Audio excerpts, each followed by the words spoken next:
Assalamu alaikum wa rahmatullah. Très ravie de vous voir dans cette nouvelle leçon. Hier, nous avons parlé de votre état d'esprit lié à la richesse et en quoi c'est un travail intérieur et que vous devez d'abord y croire. Aujourd'hui, Inch'Allah, je vais vous parler de vos limites financières. Pourquoi? Parce que je ne pense pas personnellement qu'ils existent. Même si on a tous entendu parler du plafond du verre, mais est-ce que vous êtes déjà posé la question où est-ce qu'il se trouve? Ici, dans votre esprit. Si on a un, eh bien sachez que vous pouvez tout simplement le briser. Beaucoup d'entre nous ont un plafond de verre qu'on appelle plafond financier, ce qui veut dire un montant maximum d'argent que nous pensons pouvoir gagner. On établit cette limite souvent très jeune et dès qu'on croit qu'on va pouvoir l'atteindre ou si nous pensons qu'on est sur le point de la franchir, eh bien nous nous auto-sabotons automatiquement. On s'arrête, on revient en arrière et tout cela pour maintenir notre position. Et c'est ce qu'on appelle le syndrome du grand coquelicot. Et voici pourquoi. Autrefois, il fallait faire partie d'une tribu pour survivre. On vivait dans un groupe soudé parce que ça garantissait la survie. On prenait soin des uns des autres et on aimait les gens qui nous ressemblaient. Sachez qu'on vient tous au monde avec cette croyance. Je dois survivre. Et pour ce faire, on dit je dois me connecter aux autres pour éviter les rejets. Alors, comment se connecter? Eh bien, tout simplement en trouvant des gens qui nous ressemblent, en partageant nos faiblesses, même si au fond, on sait très bien qu'on est programmé pour survivre, en nous connectant avec des gens qui nous ressemblent. Quand vous vous en approchez et quand vous êtes sur le point de le franchir, eh bien, certains d'entre vous, ils s'auto-sabotent. Vous vous auto-détruisez parce que vous vous arrêtez. Vous freinez des deux pieds parce que vous avez peur d'être seul en cas de succès. Autrefois, vous pouviez mourir si vous étiez seul, mais plus maintenant. Même si la solitude reste quand même désagréable. Mais laissez-moi vous poser une question. Quel est votre plafond financier? Quelle est la somme maximum que vous pouvez ou vous devez gagner en un an? Quel est le maximum que vous pensez pouvoir demander avant de commencer de penser que c'est trop, c'est de la cupidité, Personne ne devrait avoir autant d'argent et c'est encore cette vieille croyance qui dit si j'ai beaucoup d'argent, quelqu'un d'autre en sera privé. Concentrez-vous donc sur votre plafond financier. Mais n'oubliez pas que votre potentiel augmente à mesure que vous vous en approchez. C'est vraiment une règle que vous devez bien maîtriser. Vous commencerez sûrement par penser à votre salaire ou par exemple au prix de ce que vous voulez vendre. Et lorsque vous serez plus à l'aise, eh bien, vous déciderez que vous pouvez demander plus, tout simplement. Que votre produit vaut plus, que vous valez davantage. Votre potentiel à ce moment-là augmentera à mesure que vous vous approchez. Vous ne saurez jamais quel est votre vrai potentiel parce que plus vous vous en approchez, plus il augmente.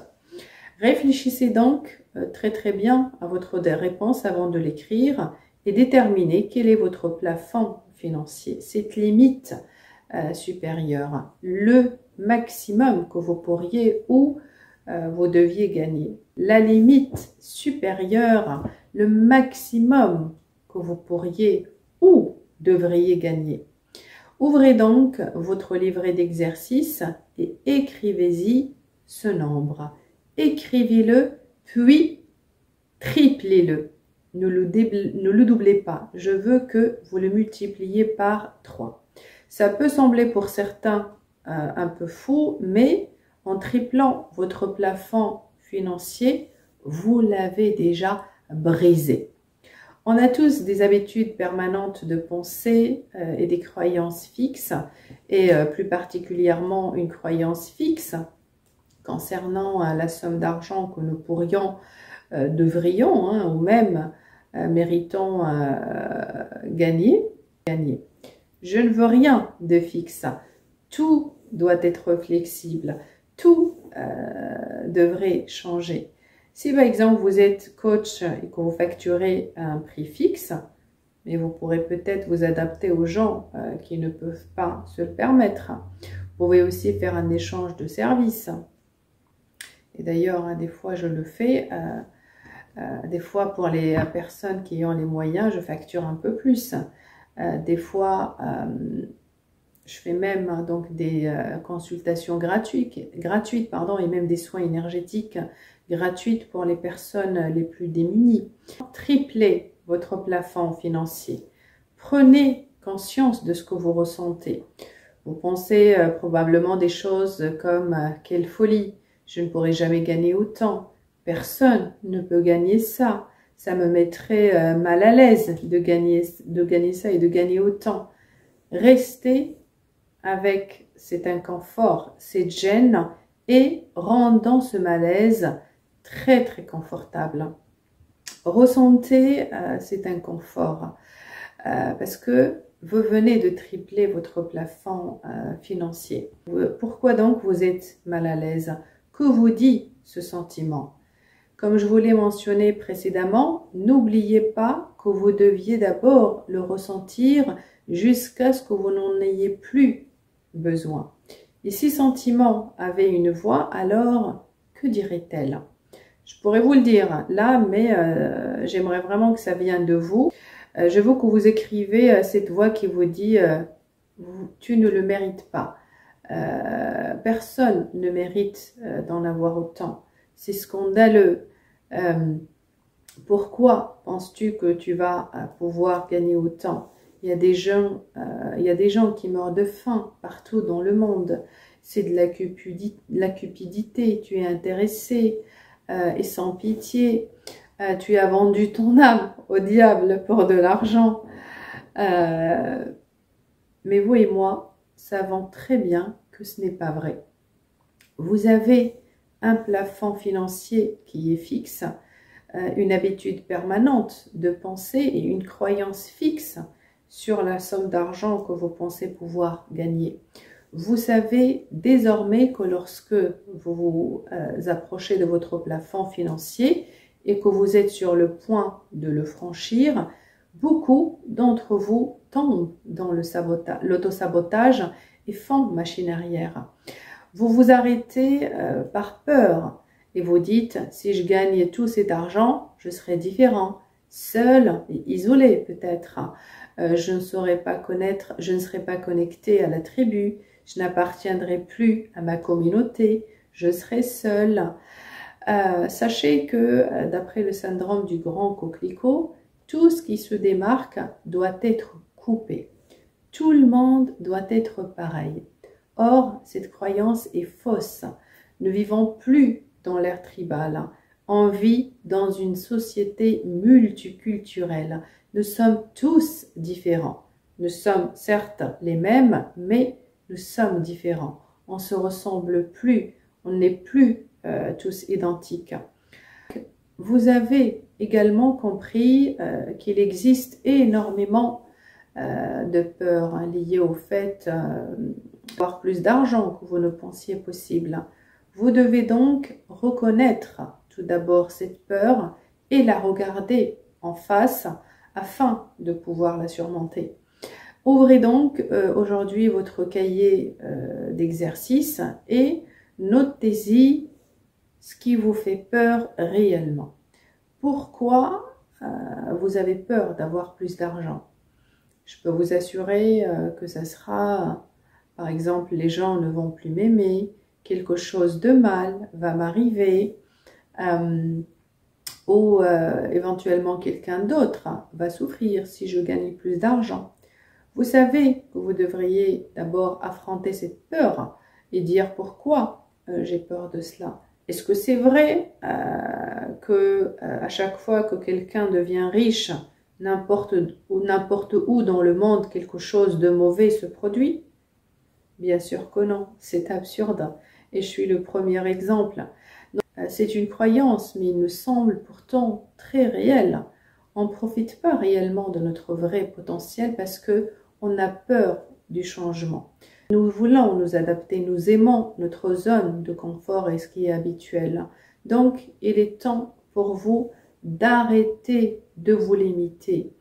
Écrivez vos peurs dans votre cahier d'exercice. Écrivez s'il s'agit d'une peur réelle ou imaginaire. Est-ce que vous avez peur de quelque chose qui existe ou est-ce que c'est quelque chose que vous projetez peut-être? Maintenant, écrivez quelque chose d'autre.